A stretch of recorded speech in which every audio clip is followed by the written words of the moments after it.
In this interesting episode, we're going to be talking about the following interesting subjects. Number one, we're going to be talking about Mphahlele. He explains the type of strikers that they want at Kaizer Chiefs. Number two, we're going to be talking about the situation of Mphahlele at Amazulu. He was featured in one of the games, but the chairman has come to explain or clarify as to have they signed him or not. Number three, we're going to talk about Percy. Percy is believed to be placed on the transfer list at Al Ahly. Number four, we're going to talk about SuperSport United Awards, where Ganda won an award. Number five, guys, we're gonna be talking about Eric Tinkler. Eric Tinkler, guys, has explained that their greatest aim and their greatest vision is to dethrone Mamelodi Sundowns and end Mamelodi Sundowns' dominance. So with these five interesting things, guys, if you are also interested to know a thing or two about what has been spoken of here, then please stick around. To those that will stick around, guys, if you are not yet subscribed, what are you waiting for? Because to subscribe, it is free. To like the video, it is free. To comment in the comment section below, guys, it is free of charge. Now we're gonna have to start with Eric Tinkler. Eric Tinkler, guys, has explained some certain things here that to some it might sit well, but to some it may not.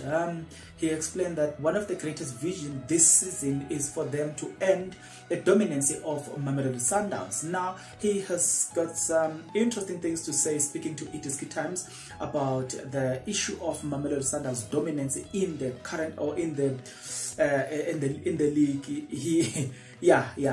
He says that it's difficult to beat what we have achieved last season, but obviously our objective and our aim remain what they were last season. Finishing is that top four, and obviously to put pressure on Sundowns and think that what we are sitting here trying to do to put pressure on Sundowns. Tinkler was speaking on the launch of what's this thing? He was speaking on the launch of DStv Premiership season, which was happening. I think it was last week. Yeah. Nevertheless, there were awards that took place at SuperSport United, and guess who were the recipients of those awards? That is exactly what we are about to describe right now. SuperSport United had the awards, and it went as follows. Okay, it's very much interesting, this one. It's very much interesting. SuperSport United have announced the club award winner for 2021-2022 season, with Onis Basera and in Kampani Lungu and Tamsana Kabuza among the big winners. Kabuza 35 was awarded the top goal scorer award, along with Lungu for their season for the 7 goals netted last season, as they became the focal point for the attack in the absence of Bradley Grobler. Zambia international forward also scooped the Players Player Award at annual event, while Jesse Don was duly honored with the Younger Player of the Season title.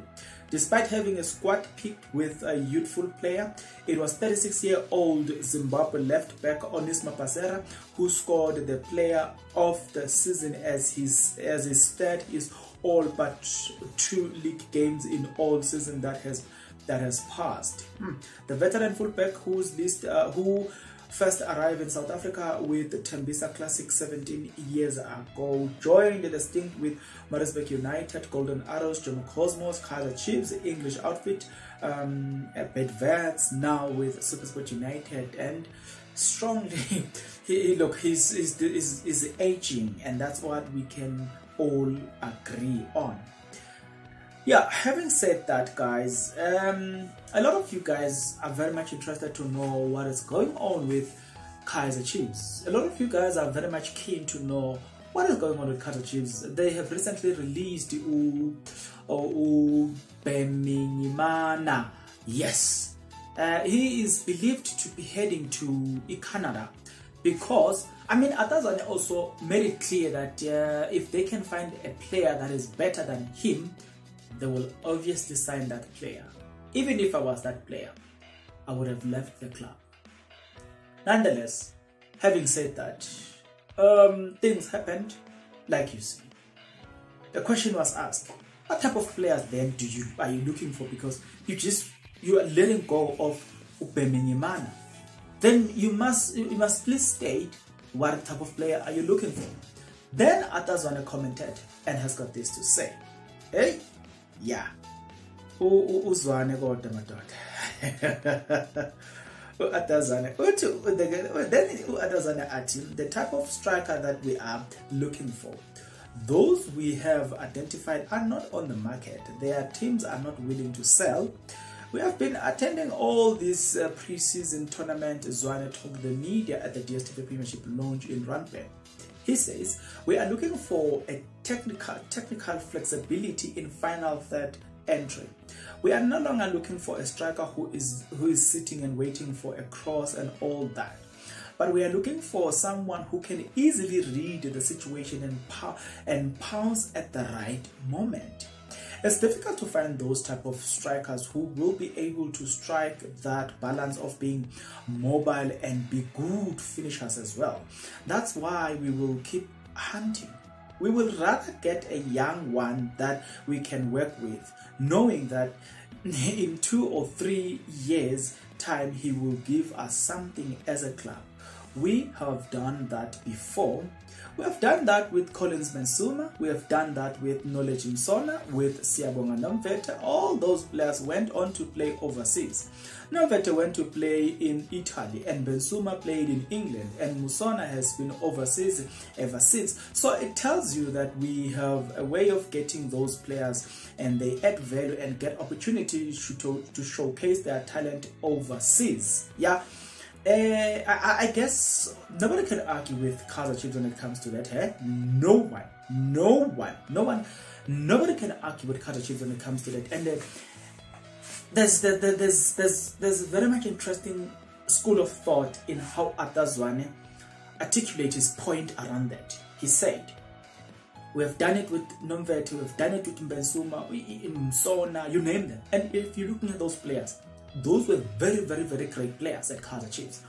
And he says that those are the players that came here. We trained them, we made them who they are, but we also released them to the international market. And that's a very much interesting thing. He also stated that we would have loved to have a younger player if push comes to. Yeah, you know, when you think of it, I've always said it is better to have a young player that has got a potential whom you can work with, and then later on you can sell the player to the international market. It is better than to have old players that can probably play 3 seasons and then what? After that it's done. No, for me, I would rather look at the long-term investment rather than just to look at the quick fix. You know what I'm saying? Nevertheless, there is a former Kaizer Chiefs player that was seen at Amazulu wearing Amazulu jersey, playing in Mangosuthu Premier's Cup. Then the question was, it's Legacy Cup, man. Then there's a Premier's Cup, there's a Legacy Cup. Okay, don't worry, I'll get into that one. So the question was, have you signed Mphahlele at Amazulu? The question was directed to Mr. Sandile Zungu. And Mr. Sandile Zungu, guys, responded. And in his response, he's got quite interesting things that I thought it was worth sharing. He says, regards to Mphahlele, it's the coach who asked him to come and train with the team. Zungu was speaking to ikickoff.com. So he hasn't yet spoken to me on what was their assessment on the player. So I can't really say anything about his game. He used him yesterday. He is the one who is going to inform us. He will only give us a feedback on once he's done with an assessment on Tuesday, which I believe, yeah. Once I have spoken to Truter, we will then reveal our plan in making any addition to the squad. All right, that sounds promising, and should I say promising? I don't know, but yeah, it sounds interesting. Perhaps we might see him getting game time. Nevertheless, there is another story that have taken South Africa by storm. A lot of people will be like, wow, what is going on? There's a name that there's a player that goes by the name Percy, the Lion of Judah. It has been reported that he has been placed on a transfer by Al Ahly. They don't want him at Al Ahly anymore. The question that could have been asked is he going to come back to Sundowns? Is there a space for him at Sundowns? If not at Sundowns, is he going to Orlando Pirates? If not at Orlando Pirates, is he going to Kaizer Chiefs? Do you want him at Kaizer Chiefs? Nevertheless, it is good times have got this to say. Bafana forward, Percy as well as former Mamelodi Sundowns player winger Louis, I don't know how to pronounce his name, has been placed on an Al Ahly exit transfer according to reports. A source close to Al Ahly has revealed that Tao has been added to the club X list, which was put together by the club's planning committee. Right, Al Ahly has started to plan for the next campaign already after failing 8 points behind Zamalek in the Egyptian title race. Despite having one game in hand, their downward trend in form suggests the club of the century might end the season trophyless. As a consequence, the club's leadership will ring the changes at the career-based side, with 7 players on the club exit list. Tao made the list, so here's Luis Mosquito. In addition, Ali Lofty Mosana and I don't know how to Mohammed Wadi Mohammed. The most important thing was Percy Tao. I think that's what I came here for. Now, I've already told you about Percy Tao leaving the club. I want you to tell me, will you accept him if he were to come to Kaizer Chiefs? Will you love to have him? The only way for me to get to know anything about that, it is for you to get into the comment section below. Guys, let the conversation begin. Tell me and comment in everything that I've already told you. Until the next episode, good people, please take care.